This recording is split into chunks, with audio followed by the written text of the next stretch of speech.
إن الحمد لله الذي نحمده ونستعينه ونستغفره ونؤمن به ونتوكل عليه ونعوذ بالله من شرور أنفسنا ومن سيئات أعمالنا من يهد الله فلا مضل له ومن يضلل فلا هادي له ونشهد أن لا إله إلا الله وحده لا شريك له ونشهد أن محمدًا عبد الله ورسوله أرسله الله تعالى بالهدى ودين الحق ليظهره على الدين كله وكفى بالله شهيدا فصلى الله عليه وسلم تسليما كثيرا كثيرا ثم أما بعد فإن أصدق الحديث كتاب الله وخير الهدي هدي محمد صلى الله عليه وسلم وإن شر الأمور محدثاتها وإن كل محدثة بدعة وكل بدعة ضلالة وكل ضلالة في النار. يقول سبحانه وتعالى في كتابه الكريم بعد أقول أعوذ بالله من الشيطان الرجيم ربنا هب لنا من أزواجنا وذرياتنا قرة أعين واجعلنا للمتقين إماما. رب اشرح لي صدري ويسر لي أمري واحلل عقدة من لساني يفقه قولي واللهم ثبتنا عند الموت بلا إله إلا الله واللهم اجعلنا من الذين آمنوا وعملوا الصالحات وتواصوا بالحق وتواصوا بالصبر آمين يا رب العالمين.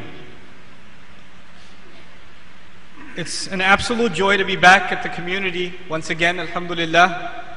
I've rarely had an opportunity to come back to New York since I've moved to Dallas. But when I got stuck in traffic at the Throgs Neck Bridge, my eyes came to realize, yes, I really am in New York. Alhamdulillah, as I came back, I was thinking about what to share with you in terms of today's khutbah. And I wanted to keep it something very simple and easy to remember. And inshallah ta'ala, I decided that I would share with you just one small figure of speech, one expression in the Quran. Something very small. It's part of the ayah that I recited to you.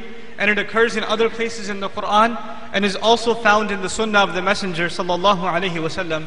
And the small expression is qurrata a'yun, the coolness of the eyes, the coolness of eyes. The ayah I recited to you from Surah Al-Furqan, in which Allah Azza wa Jal teaches us a dua, He teaches us a supplication. وَالَّذِينَ يَقُولُونَ رَبَّنَا هَبْ لَنَا مِنْ أَزْوَاجِنَا وَذُرِّيَّاتِنَا قُرَّةَ أَعْيُنٍ وَاجْعَلْنَا لِلْمُتَّقِينَ إِمَامًا. We ask Allah, our Master, grant us from our spouses and our children the coolness of eyes and make us leaders over those who are righteous and pious and fearful. So we ask Allah to turn our spouses and our children into the coolness of our eyes. It takes a little bit of deeper look to appreciate what Allah is saying when He teaches us to ask to turn our families into the coolness of our eyes. What does that mean anyway? What does it mean for your eyes to become cool? To better understand this phrase, we have to travel to pre-Islamic Arabia. The Arabs used to use expressions among each other even before the Quran was revealed, and then the Quran used those expressions. And this is one of them. Back in the day, the Arab of that time would say two things. Either somebody's eyes have become cool or they have become warm. And to give it some context, one of the worst curses the Arab could say against somebody else would be أَفْخَنَ اللَّهُ عَيْنَهُ, may Allah make his eyes warm. In other words, may he suffer the worst kinds of sorrow and sadness and depression. May he shed tears of sorrow. If you want to translate it into a literary English equivalent, to shed tears of sorrow. And the exact opposite is the eyes becoming cool when you shed tears of joy. To help you understand that even simpler, you go to the airport and you see one family greeting someone they haven't met in a long time. One family is greeting the son, and the other family is saying goodbye to the son, but they're both crying. But one of them, the one who's greeting the son, their eyes are cool. And the one who's saying goodbye, their eyes are warm. I hope that helps you understand the difference between the eyes becoming cool and the eyes becoming warm. But now let's move forward and understand one more thing about how this expression was used. One thing is, of course, tears of joy. And the other is that the Arab used to travel in the desert. And in the middle of travel, there's a sandstorm. And in the storm, he has to cover up his face. Now Allah created the camel, his vehicle, He created the camel in a way that its eyelids actually have a screen that traps sand and don't let it touch its eyelid, and it drops down. It doesn't even have to blink. That's the creation of Allah. But we don't have that kind of security system on our eyes. So his eyes are getting a pounding. And he can't even cover his eyes. You know why? Because if he covers his eyes, he won't know where he's going. So in the middle of a sandstorm, his face is covered, but his eyes are being pounded with sand. He finally finds a cave or some refuge. And when he gets there, he says poetically, "My eyes have finally become cool. My eyes have finally become cool. قَرَّتْ عَيْنَيَّ. My eyes have become cool." What that expresses is that he has found refuge from a storm. So the two things I'd like you to remember about coolness of the eyes, as far as the ancient Arabs are concerned, one, it has to do with shedding tears of joy, being so happy that you're moved to tears. And the other, it's associated with finding refuge, with finding some kind of safety. And now Allah tells us to ask Him to make our spouse and our children a means of coolness of our eyes. What does that mean? That means we should be so happy with our spouse.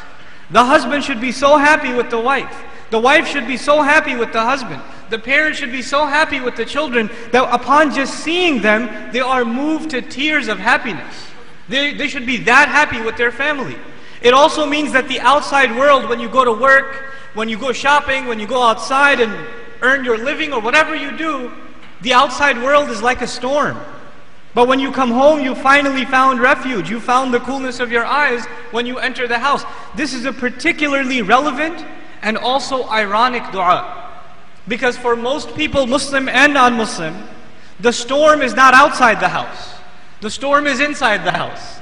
People cool their eyes off not inside the home, but outside the home. They come home and the yelling and screaming begins. They go to work and they're all smiles and happiness. And the non-Muslim secretary, you say, "Hi, how are you? How's your day? Glad to hear it. How was your weekend?" You don't say that to your wife though. You come home and, she asks, "How was your day?" "I don't want to talk about it. I had a long day, okay? Just leave me alone." Right? The same thing with the wife. You're harsh to each other. You lose your temper easily with your children. The house becomes a place of tension and unrest. Constantly finding things to complain about and whine about and yell at each other about and make lists of things by calendar date what you have done wrong. Remember on the 3rd of January you said this? I have